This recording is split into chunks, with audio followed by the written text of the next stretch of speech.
Today's video is brought to you in part by Mastrop and the PC37X headset. Early on in League of Legends, there was an extremely large skill gap between players. Because the game was relatively new, some of the elements that contributed to this were as follows. Summoners were ignorant to best-in-class strategies in the word meta. People weren't mechanically proficient yet because they were still learning the game.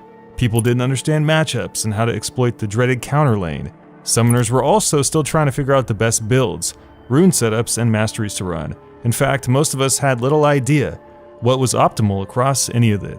And many of us didn't quite understand the core concepts of such things like warding placement, how to effectively trade, what a proper harassment window looked like, or just learning the basics of animation canceling or comboing. More importantly though, most summoners during early seasons just didn't know how to take advantage of these acquired skills to get a competitive advantage.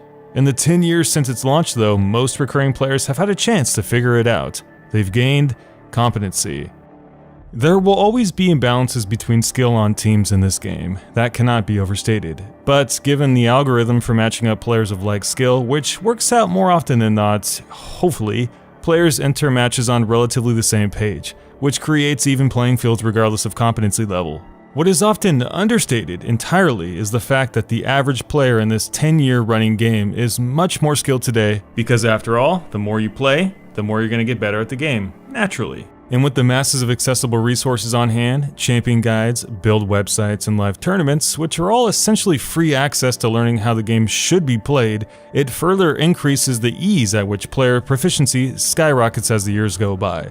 Thus, the time required to become competent in League of Legends and learn what to build and how to play optimally has decreased dramatically over time. It has replaced the need to learn the game by trial and error, which was the bread and butter of the fun for the first few years of League of Legends. No longer are players required to conjure up their own builds when the best one has been figured out for each class and is only a few clicks away.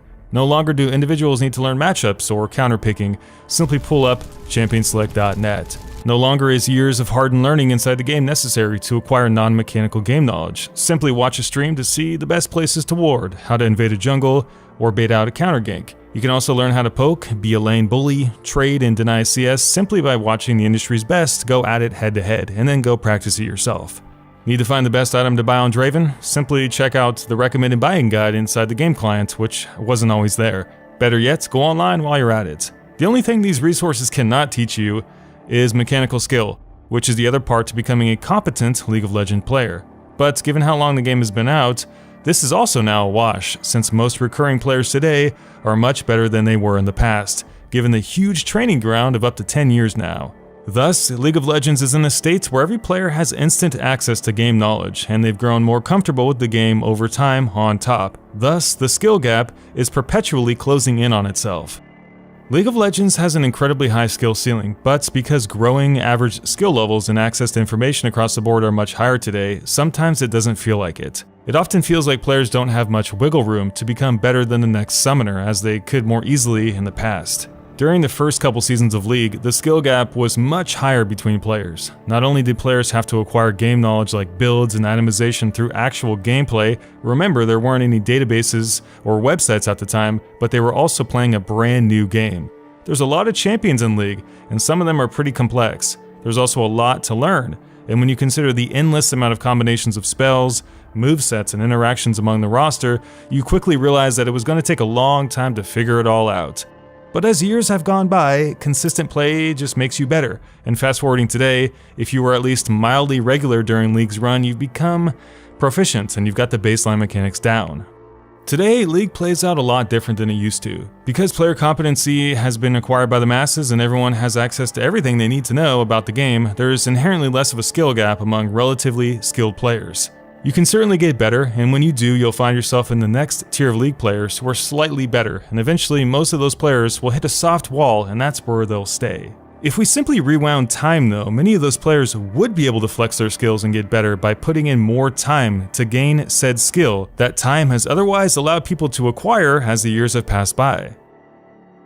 I enjoy League of Legends today, but a large part of me thinks that the early days of League were a lot more rewarding to play because the skill gap was much wider. Putting in the same time 8 years ago than you did today, you'd probably find yourself in more control over the outcome of any given match. You could abuse skill more, since it hadn't been handed to players through mainstream media and slowly acquired over the long haul of the game's lifespan.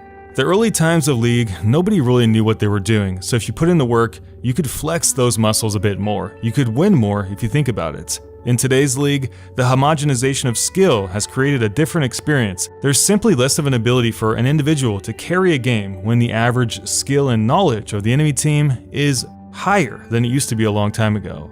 And that's not a fault with the game, it's a side effect of the evolution of that game. It begs the question, are games more fun early on when players are figuring out the game, or are games more fun down the road when everyone knows what's going on? For me, I love the initial founder days of competitive video games, when skill gaps are wild and broad as to make the environment ripe for the taking if you take the time to master the game.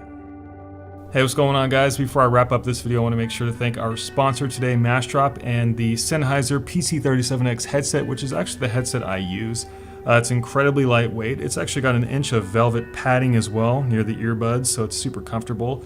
And I've been using it a lot lately. It's actually my go-to headset when I go gaming, and it's got a nice microphone as well that has an automatic shut-off feature down right here. It's basically got everything you want in one pretty affordable package, and it's like 5-star rated almost from over like 10,000 people on their website. So I would highly encourage you guys, if you need a new headset, to check this one out. So if you want to support me and a nice product in the process, you can click the link in the description. It's going to be right there at the top. Thanks for watching, guys. You guys take care.